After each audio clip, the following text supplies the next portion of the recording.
வாக்கிய பஞ்சாங்கத்தின்படி கும்பராசியிலிருந்து மீனராசிக்கு சனி பகவான் பெயர்ச்சியாகி இருக்கிறார். இந்த நல்நாளிலே நம் சேனலிலே அனைத்து ராசிகளுக்குமான சனி பெயர்ச்சி பலன் போட்டிருக்கிறேன். அவை அனைத்தும் பொது பலன் என்பதை நினைவில் வைத்துக் கொள்ளுங்கள்.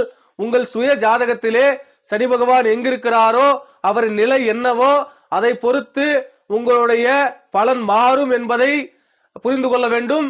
இந்த சனி பெயர்ச்சியிலே அனைத்து தரப்பு மக்களுக்கும் பொதுவான பரிகாரம் என்று ஒன்று சொன்னால், தாய் தந்தையருக்கும் நமது தாத்தா பாட்டிகளுக்கும் வயதில் மூத்தோர்களுக்கும் நாம் சரியான மரியாதையை கொடுத்து, கணவன் மனைவிக்கும் மனைவி கணவனுக்கும் சரியான மரியாதையை கொடுத்து, குழந்தைகளிடத்திலே அன்பு செலுத்தி, நம்மிடம் வேலை செய்யும் வேலையாட்களுக்கு நல்ல மரியாதையை கொடுத்து, நம் தொழிலே நீதி நேர்மையுடன் செயல்பட்டால் இந்த சனி பகவான் என்பவர் நம் வாழ்க்கையை பொற்காலமாக மாற்றி தருவார் என்பது சனி பகவானினுடைய சூட்சமமான விஷயங்களில் முக்கியமான ஒன்று.